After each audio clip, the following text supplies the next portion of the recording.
if there's an issue, just use that. Okay. You're ready? Is this one? Yeah, there's no switch on. Got it. I'm sure you're capable. All right. Hi, welcome to the next talk. If you think this guy sucks and want to watch robot battles, nothing personal, this is my entry. We'll be doing this out in the pool area until we get bored of it. Coming up next is Dan Tentler with How Not to InfoSec. So give him a big round of applause. Right. Fun times. So yeah, he isn't wrong. My talk is actually entirely full of fail.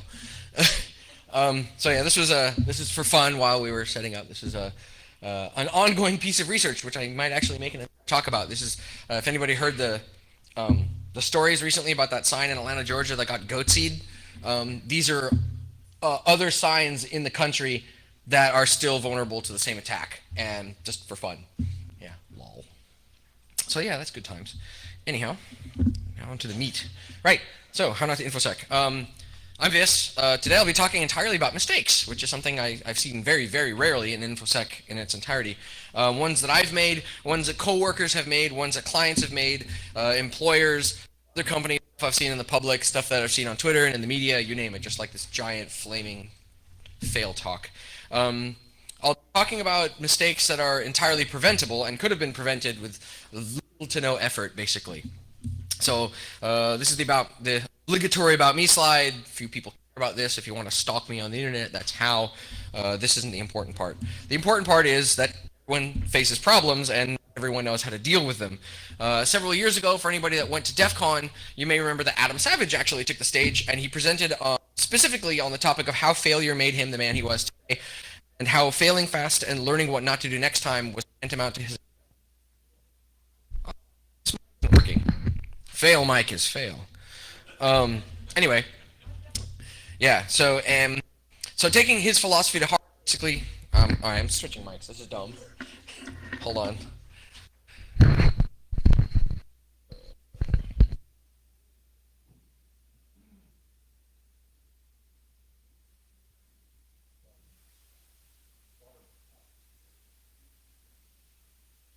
Ooh, that works.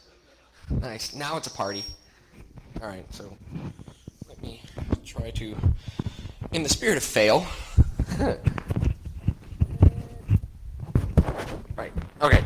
Good. Anyway, so taking Adam's philosophy to heart, I built this talk to basically articulate sort of if-then conditionals for security problems where the then is your company will end up in the news, or gets hacked to oblivion, or goes out of business, or what have you, or mail spools end up on Pastebin. So the goal here is effectively to help help out the crowd by process of elimination. So if I can show you what not to do, it'll help narrow down what you should do. So instead of telling you what to do or what's cool, I'll say, no, I stepped over here on a landmine and it blew off my legs, don't be me. So this is actually really neat. This is a tumbleweed minesweeper that a guy in Kabul built. It's made out of bamboo and like these little plastic things that he invented, and it's carried by the wind.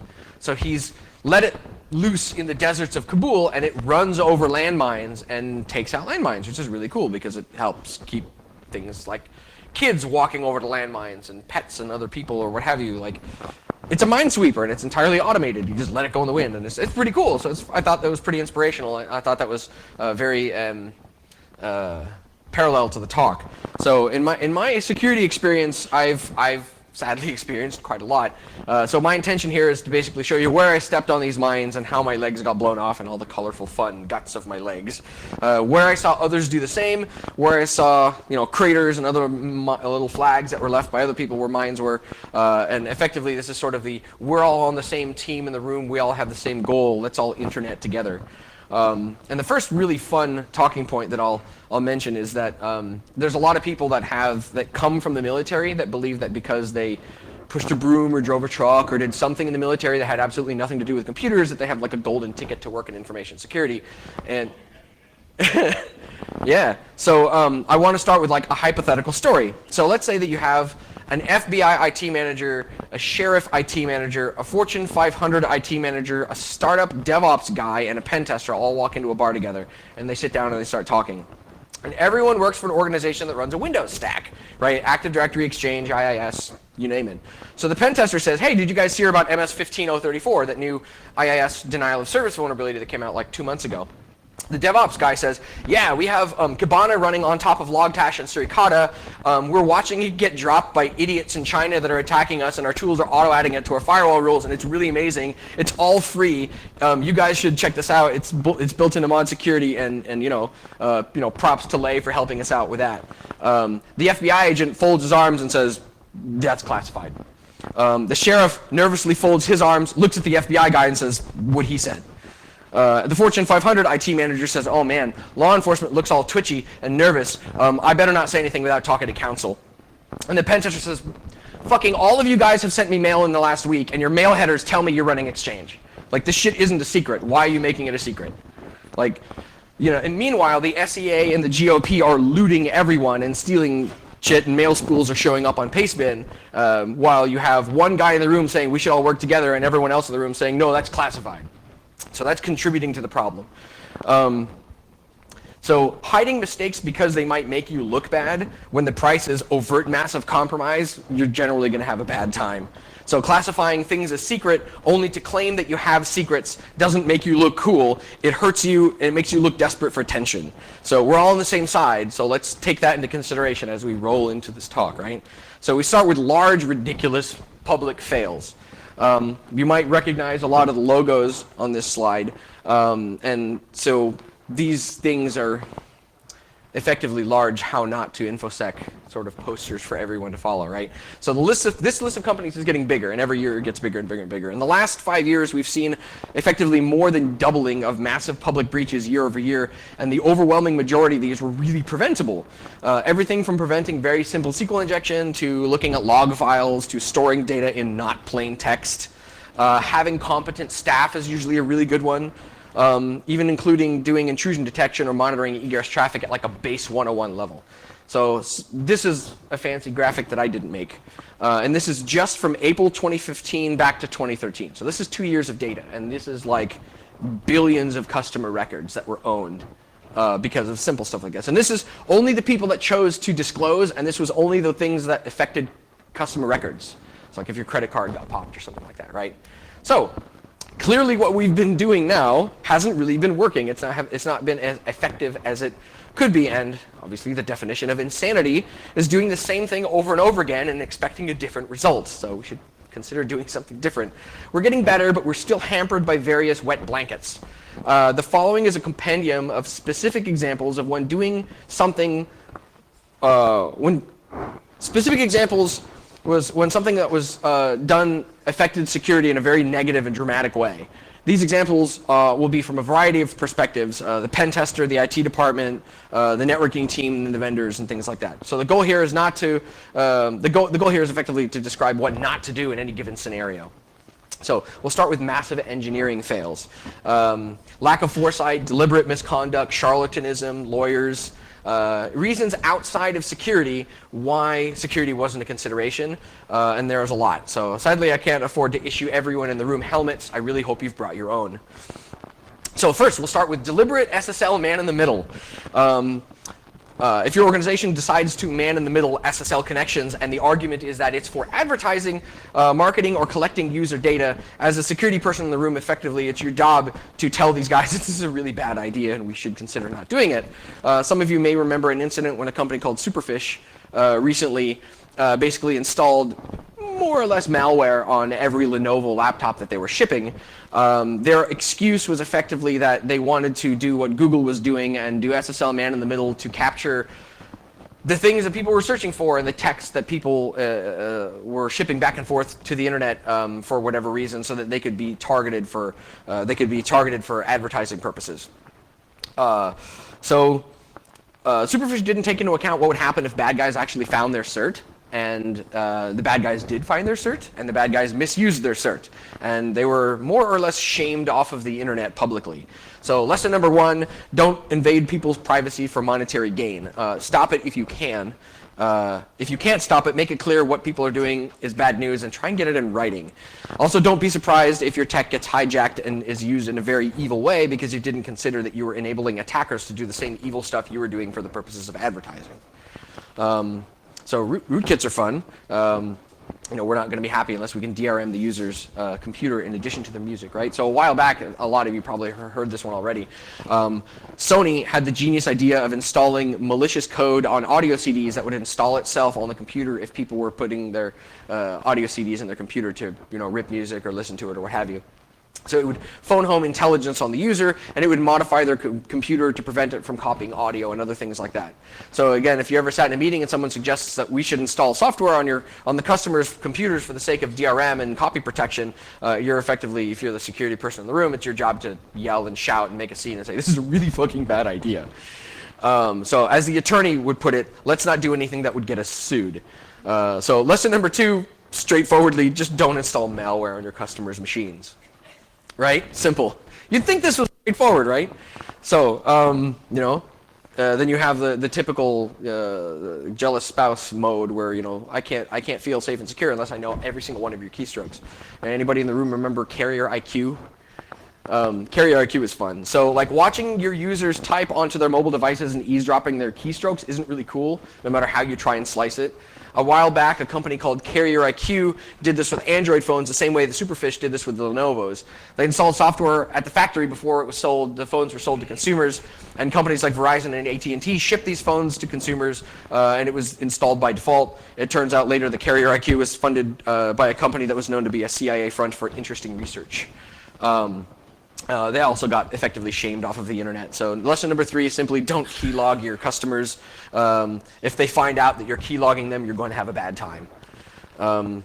Another great point here is if you're the blue team person, or if you're part of a blue team in an organization, it might be an idea to take into consideration people leaving password files on their desktops or on file shares with just like a text file or an Excel spreadsheet full of passwords. I can tell you from personal experience that I love these as the bad guy when I'm paid to do a pen test or an assessment, and I loot somebody's email box or I find these on somebody's desktop. It is supremely helpful to me as the bad guy. So routinely, folks that work in offices write passwords on sticky notes, or they put them on whiteboards, or they put them on file sharing. They put them on file shares, or text files on the desktop, easy to find places. So another thing to consider here is that effectively your inbox is also an easy storage solution for this sort of stuff. And the main company file share is because everyone has access to it and things like that. At least one employee has done this at every single engagement I've ever conducted, and it's been super helpful in every engagement I've ever done. So, and usually it's been like the head of development or like the second in command of IT, like somebody that should know better. And every single time it is one of the huge leaps and bounds that I can make to go from barely having any access to effectively owning the whole company. Another really fun thing here is that organizations that set like your typical you should change this passwords like welcome123 or change me or what have you, a lot of organizations will set a password like that, like Tuesday #1 or Monday #5 or something like that, and the people will never change that password. When it comes time to change the password, like in 90 days or 180 days or whenever the password policy says you have to change your passwords, they just change the number on the end from a 5 to a 6. So really easy to guess, really easy to brute force. Or maybe in this one case, the specific guy, he used Microsoft OneNote, and he had a OneNote file full of all of his credentials for all of his networking equipment, all the database servers, all the production gear, everything in OneNote. And I guess he had like a laptop upgrade or something. He chose to zip up all of his OneNotes into a zip file and then email them to himself. And I found them. So I went from one day from like, oh cool, I fished one guy and I have a shell in his box, to, oh, now I have passwords to the entire infrastructure. Like in one step, I went from like I kind of have access to now I own the whole shop. So don't presume that your email box is a safe place to store clear text passwords, because I'll find them and I'll exploit them and then I'll put you in a talk, right? So lesson number 4, who's Stephen Colbert got it right. Like treat passwords like dick pics. Don't leave them lying around for people to find. Presume people will go looking for them, and when they're found, you're going to be really embarrassed and you're going to have a bad time. So almost every company I've red teamed for, as well as Sony has been in the news recently, has had this problem. And it's something that people talk about in the office, but I haven't really heard so much like in talks. The ocean of a file share conundrum is basically you have like a 4 terabyte array, and everyone in the company has full read-write access to this array, and everyone reads writes stuff like HR, finance, the board, the executives. They all work in this giant open file share, and everyone has read-write access to everything else. So you have like desktop backups and people's a variety of other backups, and people's personal stuff all lives in this huge file share. So if you catch it after hours and you just run a search on it, you name it, passwords, what else is a good one? Passport photos, driver's license photos, people's personal stuff, mortgage documentation, like stuff that shouldn't even be at work in the first place. So it's kind of a gold mine there. I found things like bank transfers for $500,000 and up with signed, like people's signatures and the names of everyone who's on the board. I found documentation for companies that have sold or bought either components of their business or bought whole other banks. And all that documentation was just on a file share that anybody could read. So if you presume that the attackers are at least as good as us, it's got to be considered that this is probably one of the first places they're going to go look. So take that into consideration. If you have any leverage in your organization over the people that keep track of what goes on these mammoth file shares, if I'm the bad guy that gets hired to attack your shop, that's one of the first places I'm going to look. So segment it in some way. It'd probably be a good idea to like wrap your file shares in granular permissions of some kind, at least down to like the departmental level. I mean, look what happened to Sony. That's exactly what happened. The hackers got in, they found this giant file share with everything, and they just looted it. So lesson number 5, wrap your huge file shares with permissions of some kind, right? So this is a really fun one. This is a big one that I've seen in a bunch of places. And network equipment that runs day-to-day at 90% CPU or 90% TCP session saturation. So some of you might know what that means in the crowd, but for those that don't, let me explain. Some networking gear has a low ceiling for how many concurrent TCP sessions it can handle, and when that reaches its limit, it starts to drop sessions that come in, which means SSH sessions die, video sessions die, VoIP calls drop, and like the network starts getting really flaky and starts misbehaving. And this makes people really angry, especially if you're using VoIP, because like important phone calls drop. Down. Yeah, stuff goes down, and people have a bad time. So if you're in the networking group and you're knowingly letting your gear run that hot, you should strongly consider resigning, especially if you're part of a billion-dollar publicly traded company. You're putting the entire organization at risk on a daily basis. I understand that budgets can be tough, but knowingly letting your hardware run that hot is putting effectively the entire organization at risk. And if you're in charge of security or in charge of networking in that organization, the last place you want to be is sat in front of the board, explaining to the board why you knowingly let the router that connects your office to your data center run at 90% CPU, and you did nothing about it, and then it continues to go down, and the developers are having trouble. And the board's going to ask, like, why are we letting you be in charge of our networking gear if you don't give a shit about it? The other fun thing to do here is, if you're on the security side of the house, you will hear from the networking side of the house that you're not allowed to scan that particular piece of equipment. You're not allowed to scan that segment of the network because you might bring something down. Well, that is generally a gigantic indicator of, look, if your $50,000, $100,000, $200,000 firewall can't withstand me on a laptop with Nmap, get out. Like, I'll do your networking. Get out. You're an idiot. Sorry, leave. Like lesson 6, if your firewall can't deal with an Nmap scan, get a new firewall. If your network engineers try to defend that position in any way by running the gear at 90% saturation and somehow they claim it's okay, get new network engineers. So, and then on the same, or on a slightly different side of that coin, this coin has more than 2 sides. An organization that deliberately runs its gear at 90% CPU or 90% TCP session saturation, specifically so that they can claim security can't scan this, which I've encountered multiple times. It's so sensitive, you can't scan it. No, we're not allowed to do audits on this equipment. So it can't be audited by security, or nothing on the other side of the link is allowed to be accessed or scanned because it might hurt the firewall. If you've experienced this in your organization, then you're in kind of dire circumstances, because as a security professional in the room, you're literally at the mercy of a group of people who have positioned themselves between you and being successful at your job. So far, in every case that I've seen this or heard about it, the people in charge of the networking equipment are underqualified or have no place touching networking equipment to begin with.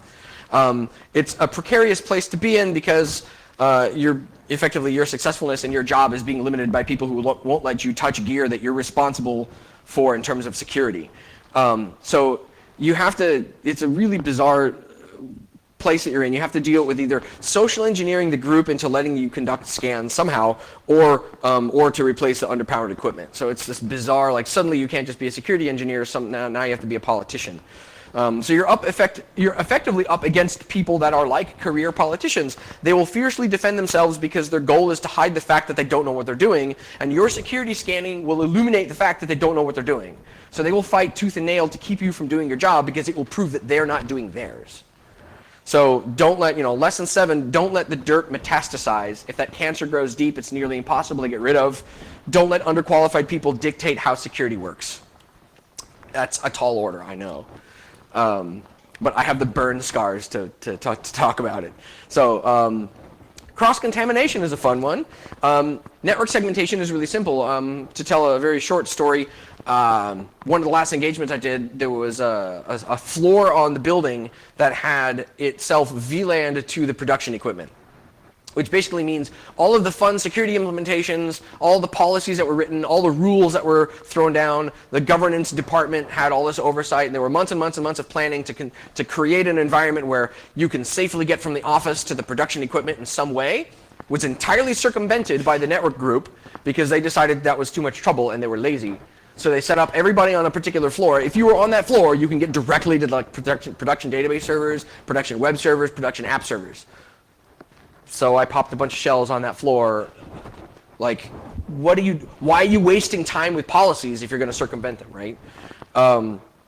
So it's on practically every assessment I've ever done, there's always been some sort of backdoor in this regard. There's always been some sort of bizarre network segmentation. Like, they just didn't say anything because there's no oversight, because typically, the security department or the networking department tend to be sort of at the top of the stack there. There's nobody cross-checking their work necessarily, unless your org is big enough to have multiple networking departments or multiple security departments. In most cases, it's one and one. So they'll do it and they're going to get away with it and nobody will notice until some asshat like me comes by and does a pen test. And points it out. So lesson 8, effectively don't trust hosts on the LAN just because they're on the LAN. If a bad guy gets control of that host, then the bad guy can potentially get control of everything that host can touch. So if you have bypasses on your LAN, you're probably going to have a bad time. So here's a password reuse. Let's beat a dead horse. Let's beat a picture of a dead horse. Let's beat the guy beating the picture of a dead horse. So password reuse is a hilariously old topic that somehow always keeps coming up. With the introduction of a tool like Mimikatz, password reuse really becomes a problem because instead of dealing with short passwords, you can have really complex passwords that are 30 characters long. But if you're using the same complex password on host A as host B, which is in a different domain, but the passwords are the same, and I use Mimikatz to get password A, I'm going to use that password to try and get into host B. So for those not familiar with Mimikatz, basically what it does is it exploits a scenario within Windows that causes Windows to store the clear text version of your password in RAM. And it just goes to RAM and just plucks it out of RAM. So you don't need to crack passwords really much anymore if you have access to the domain controller. You can literally talk from the domain controller to a host and say, hey host, run this PowerShell script. And it says, here are passwords, have fun with them. So it's really neat. It helps considerably. So I just mentioned one organization I was able to jump from their corporate domain to their super secure production domain because all of the sysadmins reused their passwords. So I own several workstations, and those several workstations got me multiple sets of credentials to talk to the production environment. So lesson number 9, don't use the same password for Active Directory as your Cisco equipment or other domains. If your host compromised, assume that your login creds get compromised as well. And if your login credentials are compromised, you have to assume that if they're being used elsewhere, the attackers are going to figure that out and abuse it. This is a fun one. I was actually, I used to do this back in my sysadmin days. So it's really cool that your boxes have 5,000 days of uptime. And it's really awesome that stability, but you're running kernel 2.4 or 2.2. That means it's trivial for people to break into it. And I've seen this a lot mainly in financial organizations that they have this abject unwillingness to reboot anything, especially if it's for the sake of security or patching. They appear to be completely overtly allergic to rebooting. So while not rebooting certainly helps with the uptime, it tells the attackers how old your infrastructure is, and it greatly aids into breaking into those particular systems. So a 15-year-old operating system, Java and Flash from 5 years ago, antivirus that hasn't been updated since 2006, and this list is long and hairy and ridiculous. The most recent occurrence of which I saw was that an organization had 15 or so Foundry switches as their core switching fabric, and they hadn't rebooted them in 3 years.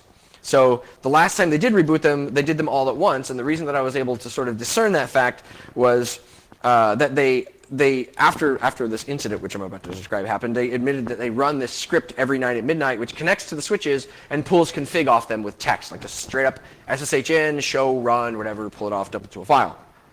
At some point, we got called in to do incident response, and every single switch went down in a row, one by one, until all 14 or 15 switches were all down.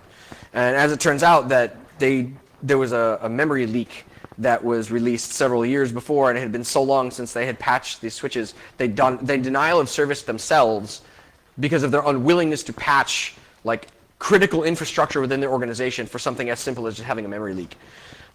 It bit them on the ass, and it cost them several $1 million because they were hosting people that do stock trading. Sadly, the engineering people in that organization are still there, and they weren't fired on the spot. So maybe there's another opportunity for that particular monster to show its head. So lesson 10, stability is more important than uptime. Reboot your shit and patch it, or you're going to have a bad time. So this is a good one. Organizations that spend all of their man hours meticulously grooming Office documents, usually for compliance or audit reasons, instead of actually conducting any kind of security of any kind. They're not actually doing anything in the documents that they're claiming to do. And from what I can tell, enough of the auditors don't bother looking past the documentation to validate that stuff is actually happening, that a lot of places get away with this. They spend all their time, the security organizations spend 100% of their time with their faces down in Excel and MS Word, and never in a shell or writing code. So one org that I'm aware of would take a pen test report and create an action plan from them, and then when they realized how much the remediation was going to cost, they spent a month strategically changing the language of the report and the language of the policies to make it look like they passed all the auditing. So here's a 130-page pen test report, and they literally did next to nothing. They changed the policy and they changed the audit requirements so that they just barely passed by the skin of their teeth. And somehow this is okay. And they're like, we're doing security. I'm going, no, I need scotch desperately. So they just squeaked by, and they spent months changing these documents. And shops like this are why the security reactions Tumblr exists.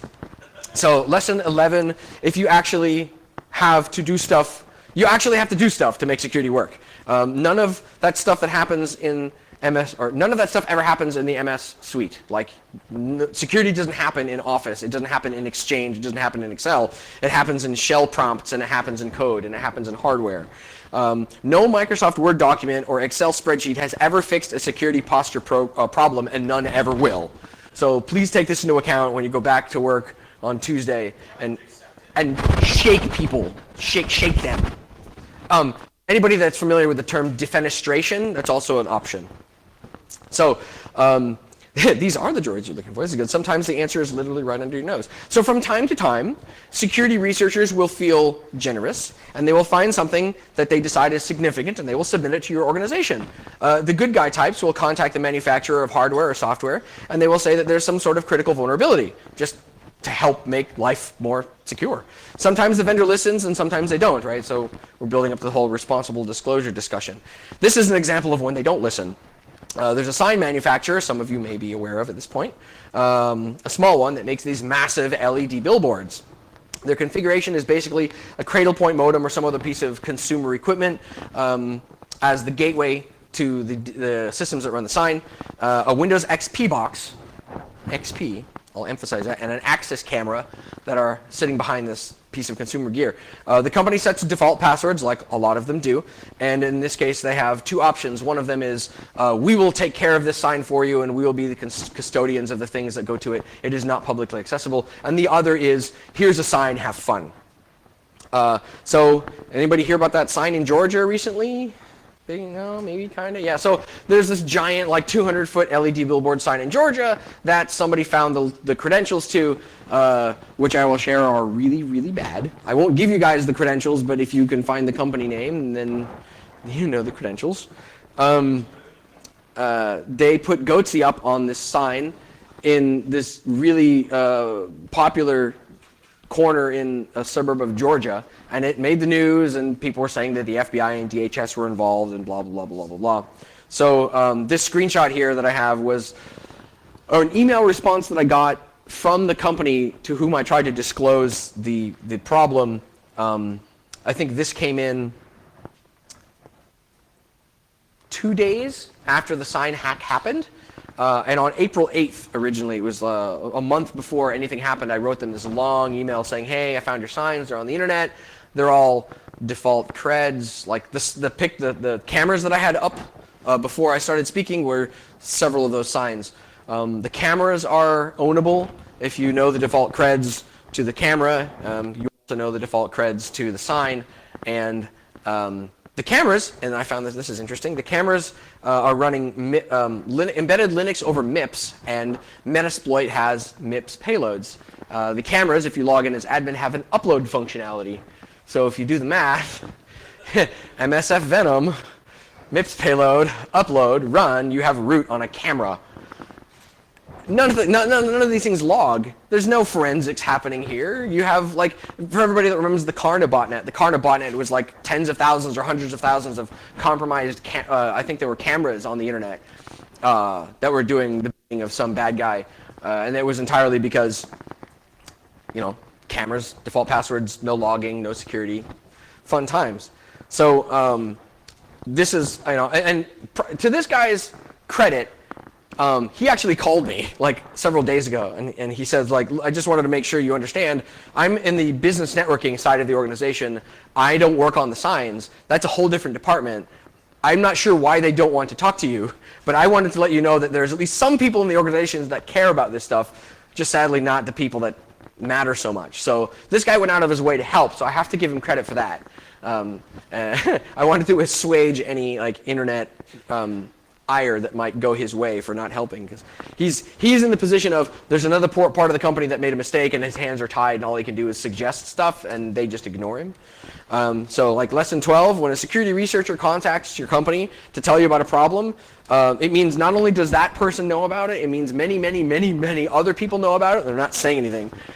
In the deliberation that I've had with the different people on the internet and Twitter and this guy, I'm like the 6th or the 7th person to have reported this problem to them. I just happened to be the lucky enough to be the last guy that reported it to them before there was a big PR thing like Goatsy on a sign in downtown Georgia. So that's the only reason my name is attached to this in any way. It's a really good idea to take these security folks seriously if they contact your organization and try and tell you that there's stuff wrong. They're trying to help. Even if you don't intend to fix the problem, you might want to at least take them seriously, because stuff like this might happen where the security researcher will say, hey, there's this company that I tried to help, and they literally give no fucks, and that's a problem for a lot of people, especially people that spent maybe hundreds of thousands of dollars on these mammoth signs they sell. What they're usually telling you is that your pants are down and you should probably see about pulling them back up. So another gig I did was for to help a company establish its SOC. They had a moderately developed security program. They had a SIM. They had some procedures in place and things like that. But during that gig, there was one guy who would log into the SIM, highlight 2,000 to 10,000 alerts in the SIM, and just delete them, like at a time, like Control A, boop. So I thought it was pretty astonishing, and I sort of went white in the face when I found this out, and I watched him over his shoulder do it over and over again every day. So I'm fairly certain the guy still works there, astonishingly, and this guy would just delete thousands of alerts without any review whatsoever of any kind. Of course, as incidents would happen, there would be nothing in the tool that we were using to track network forensic happenings, so we'd find compromised hosts, and there would be no evidence to speak of how they got compromised or what hosts they were talking to on the internet.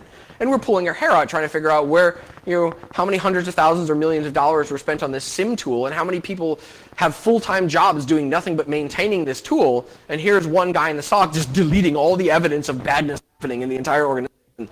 So people are scratching their heads. How on earth did these bad guys get into stuff? how did they get past our tools? And it turns out when you point at a guy on staff and say, maybe this guy is actively helping the bad guys. I don't like that so much. It gets very colorful. So lesson 13, make sure that your security staff knows that there are consequences to helping attackers, especially if they're doing it out of their own laziness.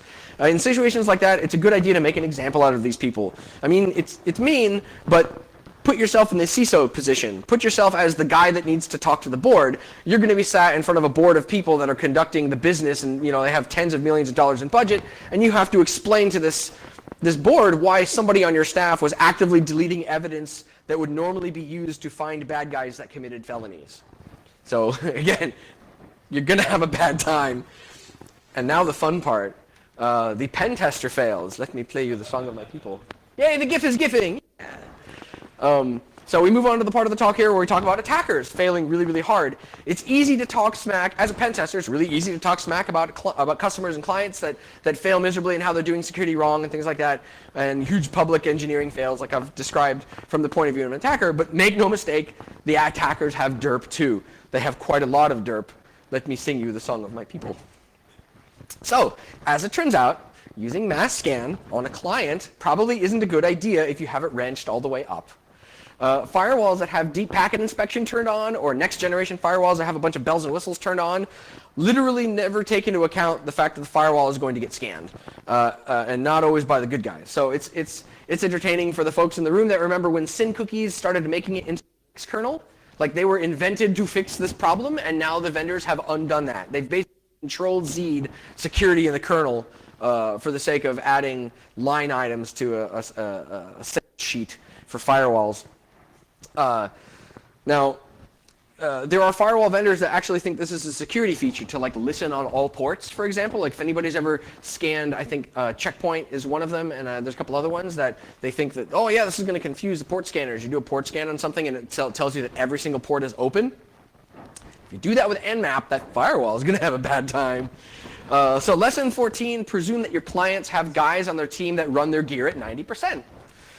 Presume that Nmap-T4 will take down infrastructure. Also realize that some genius firewall firmwares will create sessions for UDP traffic as well. So if you do a UDP scan, that's another surefire way of ending up having a bad time.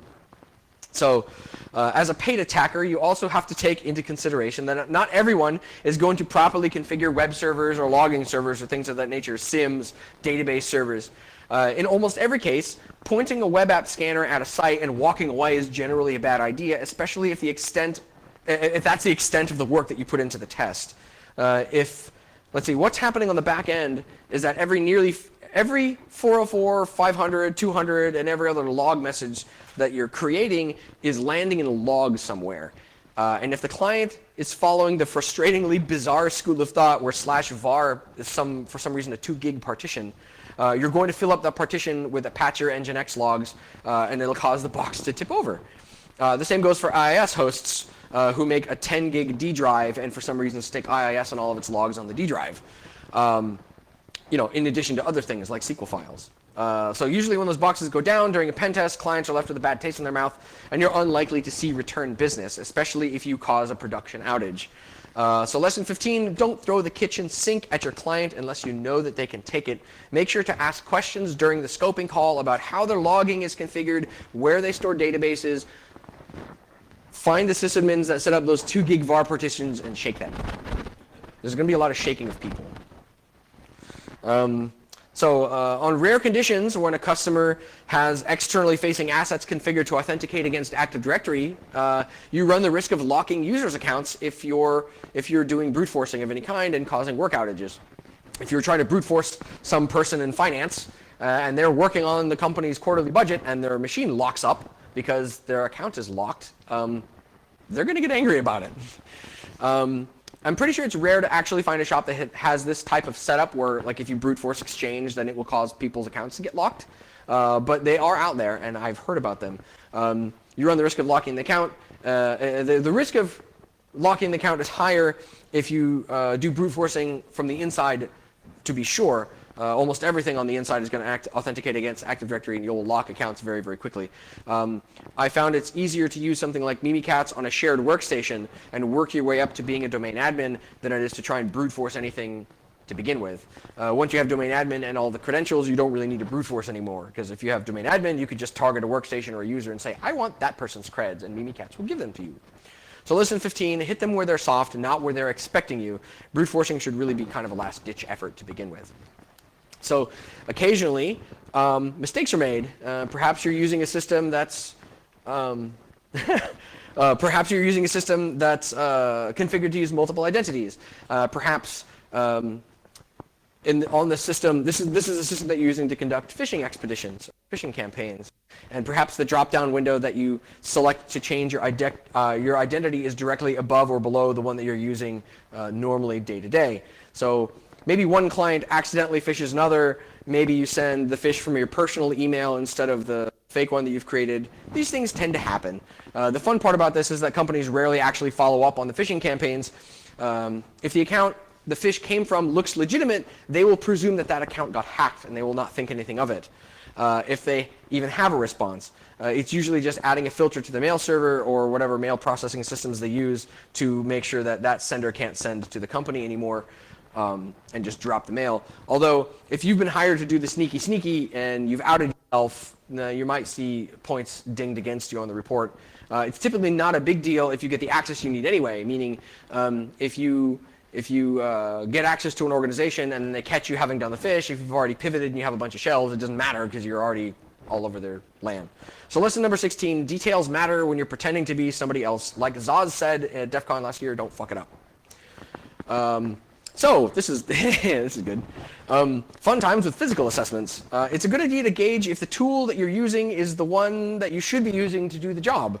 In this case, if you use the wrong tool on, say, a Kensington laptop tether, the tubular kind, and you destroy the lock, you've now basically permanently tethered this laptop to a desk. Or worse, if you destroy a combination lock that's keeping a shed shut or a gate shut or anything like that, you've basically permanently shut the lock until a bolt cutter gets involved. So lesson number 17, don't accidentally turn a lock into an insurmountable obstacle. Make sure that you don't overdo it. Lol. So many web applications have admin functionality for DB management and other sorts of functionality that will touch files or touch other things on the back end. A lot of web application scanners will just blindly scan every single form and hit every single button for the sake of testing. If you put those two together, you'll get deleted databases, arbitrary files written to the disk, partitions that get mounted or unmounted, and all sorts of weird, bizarre stuff that's not supposed to happen. Backups of nothing, overwritten fields, and a lot of mayhem. So this sort of stuff is why people in the security industry make fun of what we call scan shops, places that just point a scanner at a website or a piece of infrastructure and walk away and do no other work. Companies that just run a tool against the site, they call that a pen test and they ask for money. Those sorts of shops tend not to get a lot of return business. So lesson number 18, don't nuke your customer's web app because you were easy about configuring your scanning tool. Ask these sorts of questions during the scoping call because this sort of mistake could cost the company the gig, or it could cost you your job, and it will definitely cost you return business. So when communicating risk to stakeholders, or in plain English, when telling people who are responsible for things that those things might have a problem that could ruin their day or month or week or year, it's important to be very selective about your language. I was told a story once by someone that involved finding a vulnerability in a school system, the realization that this could turn into a gig, then approaching the school and saying something like, and I quote, "I found you guys have this huge problem. I have the solution, but I'm not going to give it to you unless you pay me."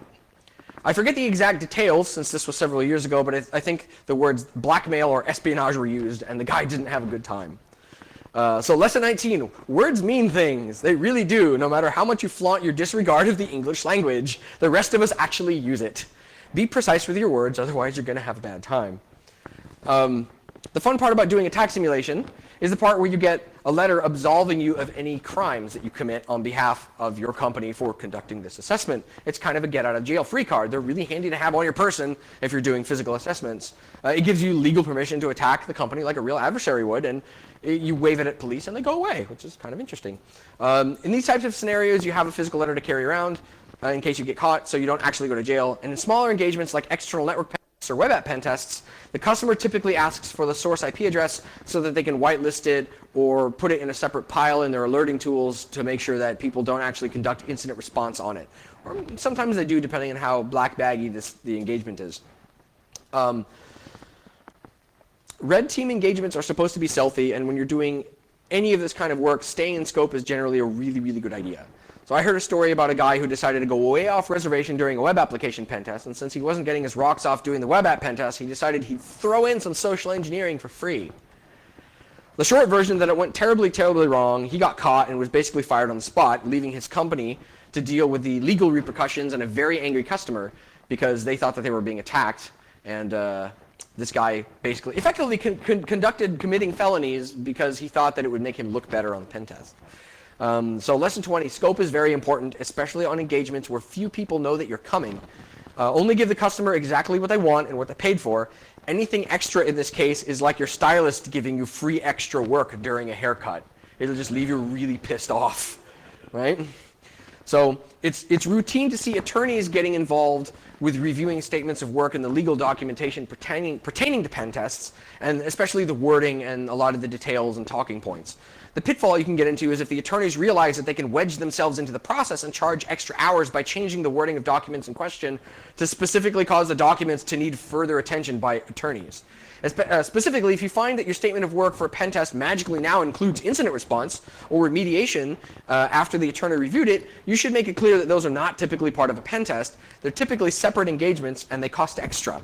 They also like to change the language in the contract protecting you from those 90% TCP session network derps, so they'll try and make that your fault. If they'll try and put into the document that if you tip over a firewall or you cause a production outage, that your company will be held legally liable, even though we know full well that they're 90% TCP session network derps running the shop. So if you breathe on it wrong, it'll tip over, and then suddenly you have a bizarre legal snafu to deal with. Lesson 21, if the attorneys are involved, you're going to have to put on your eagle eye goggles when you're reading the documentation after you get it back from the lawyers. It's not uncommon for them to slip something in there and hope that you don't notice it.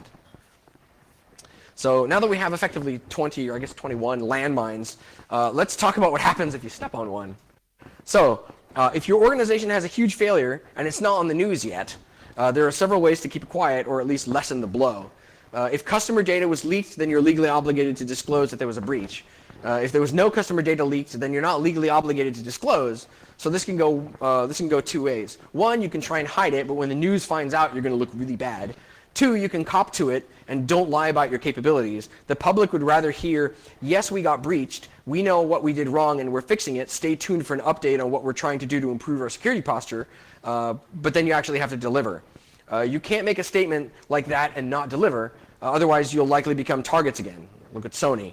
If I had to guess, I'd say that Home Depot and Target are also being attacked because of their lackluster public responses to breaches. Don't make yourself a target by lying to the press. Don't talk to the press unless you can legitimately say something reassuring. Bland corporate statements tell the attackers that you're only doing the bare minimum, and companies that do the bare minimum just continue to get owned. In large organizations, there's generally a PR or press department that will do all of the interfacing with the press for you.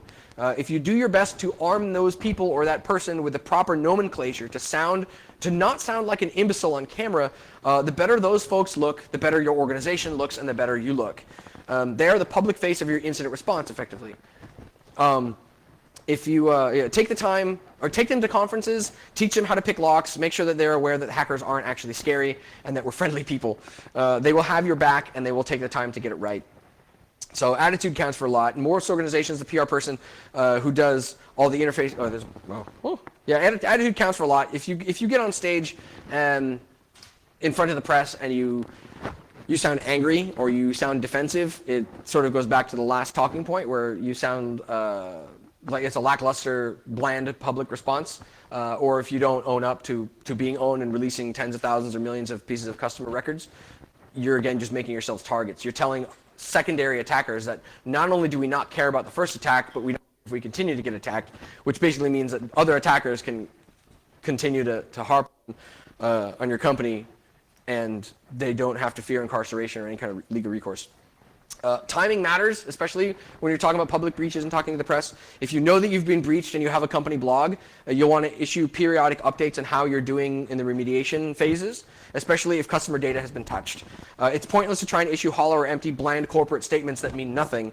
If you want to avert the press digging into something that you said vaguely to try to hide the truth, then you want to make sure that you give the public what is reasonable to believe that they want before they actually have to ask for it. Give them a reason to think, wow, these guys are on top of this, and you'll very likely come out on top. Have a plan for when something breaks. Take the time to come up with scenarios of what would happen if, and play the part of the bad guy. Have a written, plain English plan for your operations team to follow if anything happens. It doesn't have to be formalized. It doesn't have to be stamped with the company logos. It can literally just be a turnover list, a bunch of talking, like bullet points. It doesn't have to be wordsmithed for consumption. It literally just has to go to the people that will be doing the incident response. It could even be a bullet point list. Preparing even a little bit goes a really, really long way during incident response. So during a breach, nerves will be frayed, people will be stressed, and they will be shouting and likely panic. People will interrupt you with lots of questions and demands for status updates, and during all of this, you'll likely be pressured and suffer some level of anxiety. It will help to have sources to look up findings. Here's a great one, intel.criticalstack.com. Sadly, I didn't put it on the slide because I'm an idiot. If nothing else, start with looking at firewall logs and outbound traffic on ports that your org doesn't use or countries that your org doesn't do business with. If neither of those pieces of data, if you have neither of those, then you'll want to get something like Security Onion on a VM or on some box, and you'll want to put it in line within your egress traffic as quickly as possible and listen to a tap so you can see what's actually happening. So here's a total of all the lessons learned. I have 2 minutes, so please take a photo or find me for the slides or something. I'll leave this up for a moment, but this is effectively the TLDR for the entire talk.